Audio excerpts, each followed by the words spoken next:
Welcome to Business Unmuted, sponsored by Virtue Motors, one of the UK's largest motor retailers. Check out its website at virtuemotors.com. I'm Graham Robb. I've owned Recognition PR for nearly 35 years. We've got 75 clients in multiple sectors based across the UK, and between them they have a turnover of around £6 billion and employ around 30,000 staff. So we're at the front line of the business community, perfectly placed to discuss the economic climate and what business is up to. Today, we're joined by Woodward, founder and CEO of Agrisound, a biotech company from York. And in business, we know that community engagement is very important. So today, we've got two charity leaders joining us. Down the line, we've Michelle Cooper, Chief Executive of the County Durham Community Foundation, which provides grants to community-focused charities that are placed to fight poverty, among other things. And in the studio, we've got Helen Hunter, the CEO of Age UK, Darlington and North Yorkshire. So thank you, and thank you all for joining us for this edition of Business Unmuted. First, Casey, your business is a really interesting case study in what the future of tech businesses is, because it's applied to a sector which is very traditional, farming. Tell us what you do. Thanks. So what we do here at Agrisound is we develop technologies that can be used by anyone, but we focus more on farmers and landowners to use smart sound analysis to monitor insects in the environment. And we do that to help provide real-time information on biodiversity, which is something that is increasingly of interest in CSR agendas. Okay, we'll explore how it benefits the farmers and the society in general in a minute. But what is it that you actually sell to them? So we have some unique hardware which we sell, which we lovingly call an Amazon Alexa for bees. But alongside that, there is a data subscription that goes with that product, and that enables the end user to access all of the algorithms that we've developed in our data analytics platform, so they can see all of the information in real time on their smartphone. So if a farmer buys this platform and this technology, how will it operate and what will be the benefits? So the product is really easy to install. They install them in their orchard or in their farm, or wherever they would like. And then there's one switch on the product itself. So we turn the product on, and then it's operational. And so what that device is doing is listening out for the sounds of pollinators 24/7, so 365 days a year. And what that device is doing is giving you a picture of kind of what's happening in terms of the pollinators in that local area. And that information is really important, actually, because what we can use that information for is to improve crop yields. We can use it to improve crop quality as well. And ultimately, we do this by getting bees and pollinators into the right place at the right time. Right. Now, the societal benefit of that is environmental, isn't it? What's the benefit to everyone if farmers were to adopt this technology across the board? Well, I think hopefully everyone knows that pollinators are undergoing a bit of a tough time at the moment. We're seeing kind of record levels of extinction events for pollinator species, and they really need much more help than we're currently able to provide. And so the whole rationale behind the technology was, we use this to identify those areas in which pollinators are most at threat, and then we can then take actions to help those local pollinator communities to recover. So we know that over 75% of all food crops are dependent on insect pollinators to varying extents. We know that 1 in 3 mouthfuls of food are dependent on insect pollinators. So, clearly without these little bugs, we would be in quite a mess. And I think and we think of it typically around food, but actually in terms of the value that insects and pollinators provide to the global economy, it comes out in the region of $500 billion. And that's from the raw materials, that's from obviously the food and all those post-processing things that we take for granted. That's fantastic.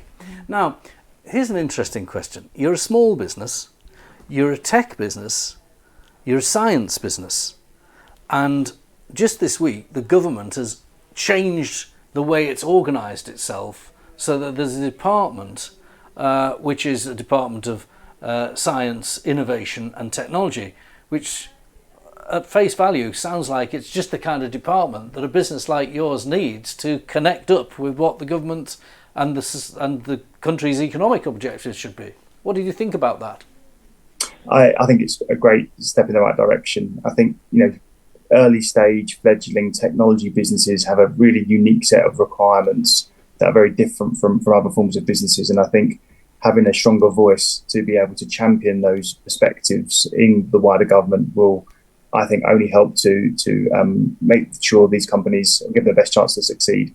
Now, you're an early startup business. How long have you been going, and what kind of help have you had and could you do with? We've been very fortunate. So I set the company up in 2020, but we've been very fortunate to have quite a bit of financial support from the government in the forms of grants. We've also had mentoring and other forms of support from advisors that are supported by the government. So we've been very fortunate. We've had a lot of support from the government because this is an area which they're particularly keen on.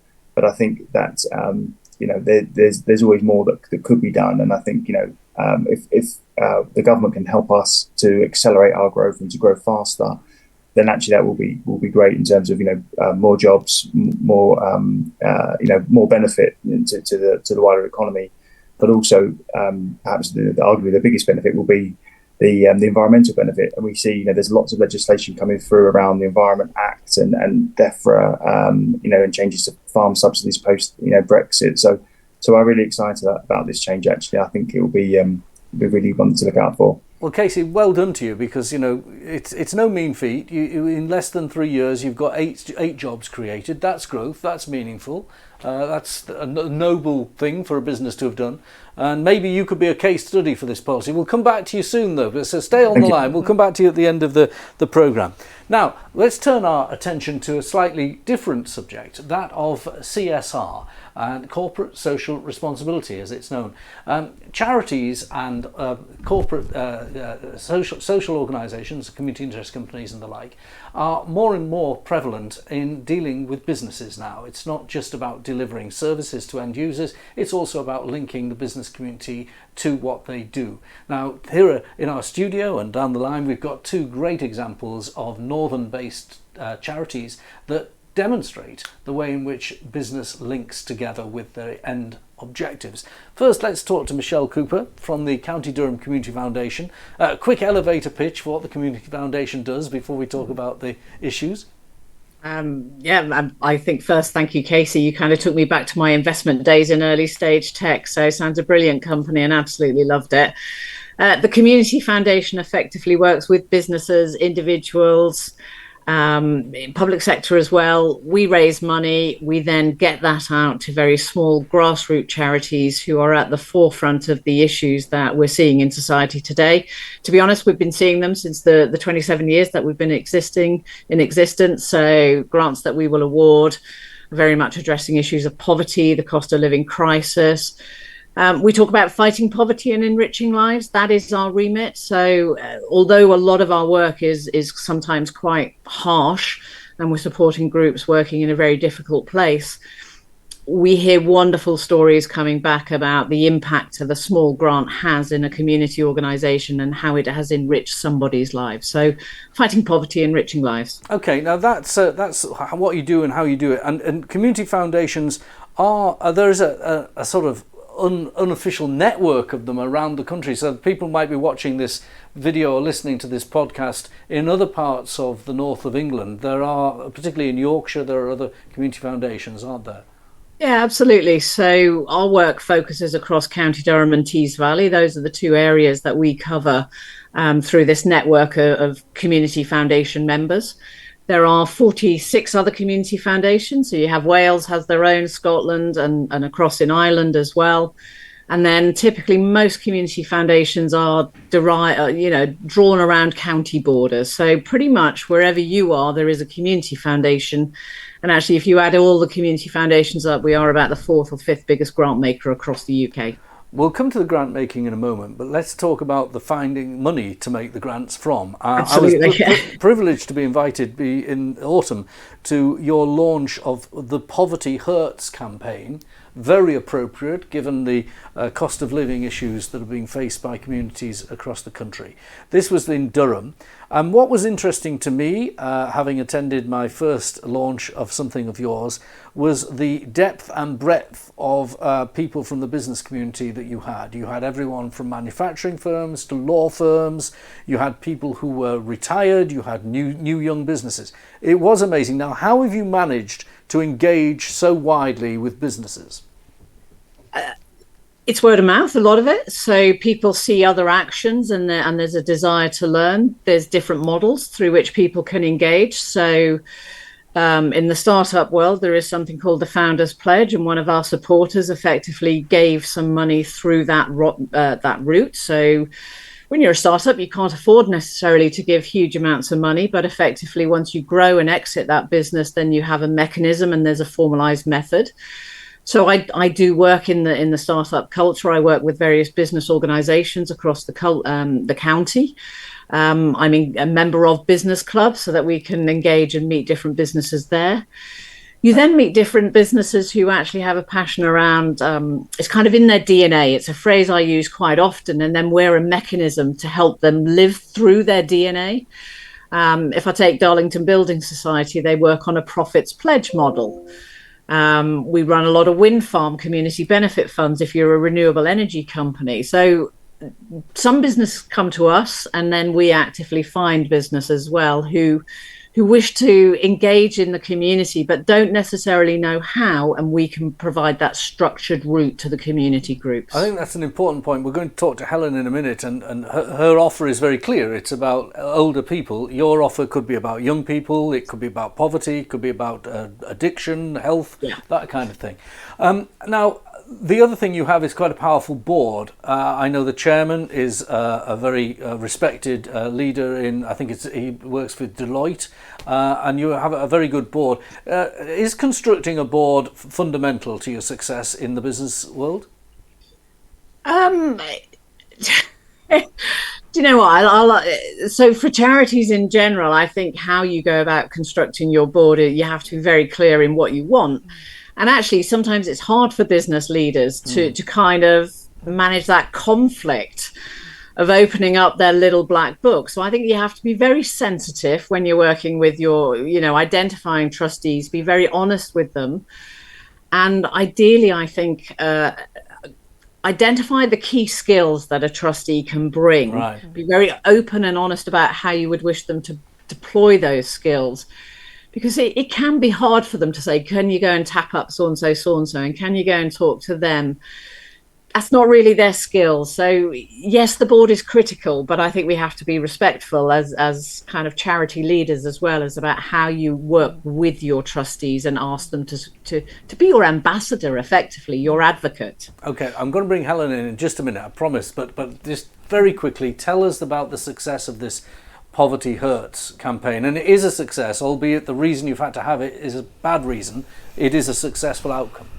Yes, thanks for framing that, because it is a nightmare trying to explain it. So we set a target in November of raising £1 million to help local charities.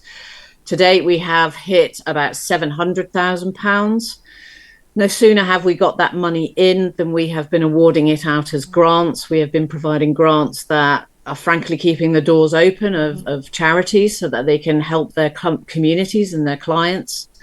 We've been funding projects that help people in difficulty, and we've been providing finance that help individuals who may have some really complex lives and overcome their barriers. That's all done through charities, though. We don't give any money to individuals directly ourselves, but we do support charities. We have now awarded hundreds of thousands of pounds, and this is literally in months. And what we're finding, we've helped over 30,000 people through this funding.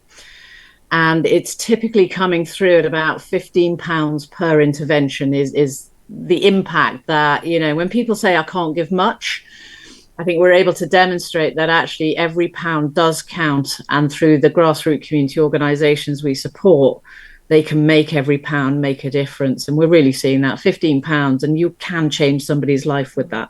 Well, congratulations so far, and I know it still concludes. You've got another 25% of your target to raise, so congratulations so far. There is something that joins both of you together recently, which is in the north of England, a TV transmitter burned down a couple of years ago, and my firm, full disclosure, my firm's helped the PR and communications from the large corporate that owned the transmitter, and both you and Helen help that organisation in communicating with vulnerable people. So Helen, engaging with business is a fundamental part of Age UK, not just serving elderly people.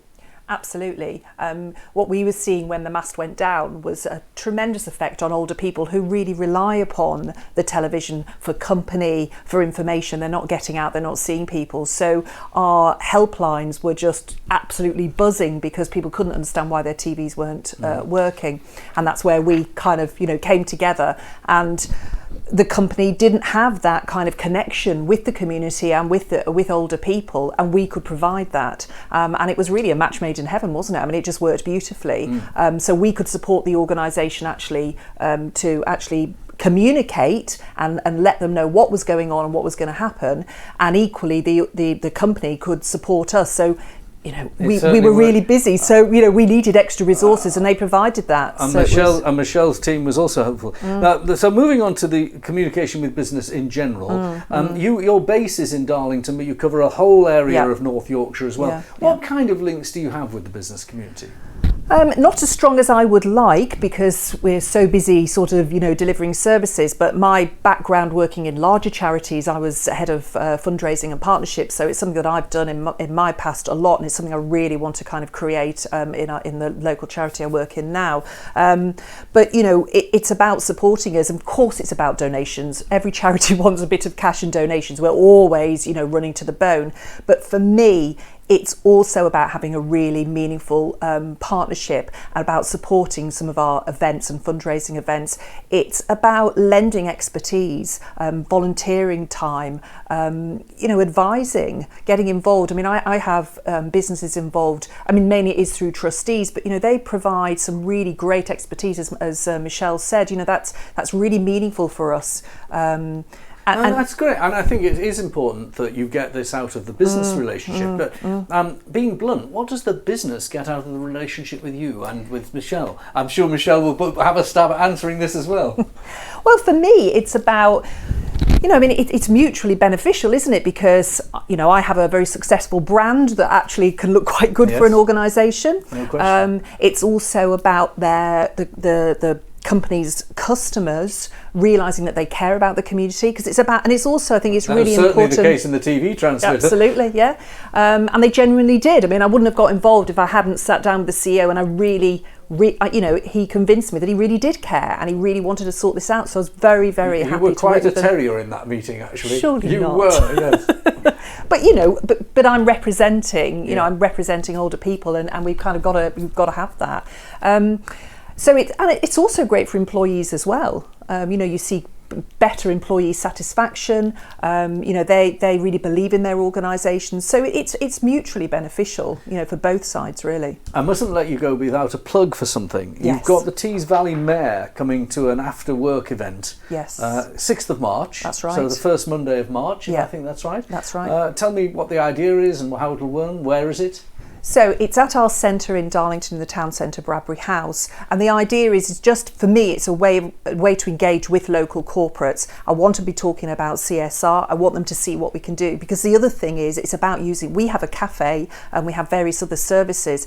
It's not, yes, great to have money and donations, but actually if you use us, if you hire some rooms in our building, if you come and have your breakfast meetings in our cafe, that's giving me sustainable, unrestricted income, which means I can do a lot more and provide more services to older people. So it's about showcasing what we're doing, our building. It's about education around CSR, but also with having Ben there and also the leader of the council as well, Jonathan, it's about looking at the economic development of Darlington as well. So it's something useful. Which you are part of. You have a significant building in the town. Yeah. Thank you, Helen. Michelle, I'm going to throw that question I asked Helen just over to you as well, because I'm sure you'll have your own way of putting it. So being candid, you're running a business, maybe Casey or myself are running a business. Why get involved? Yeah, so I think Helen has answered it very well, I would add, and then maybe we can segue back to Casey.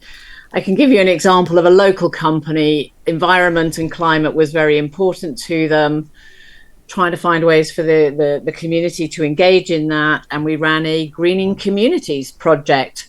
So it aligned with their corporate objectives, gave them a way to engage with their communities on a really local level. And we got some fantastic nature, wildlife, bee-related projects even, Casey. So I think, it's a nice thing to do. It's a good thing to do, and it can really align with your corporate objectives. Casey, what do you have to say? I'm going to give you last word on today's programme. What do you have to say about what Michelle and Helen have said? I think I completely agree, and I think that we're moving into an era now, particularly as millennials and Gen Z come through, that actually CSR is increasingly important, and consumers will put their money where the people live and breathe their values. So I think the work that we've heard about today is tremendous, and hats off to both of them. Well, Casey, Michelle, Helen, thank you for taking part in this edition of Business Unmuted. We'll be back same time next week.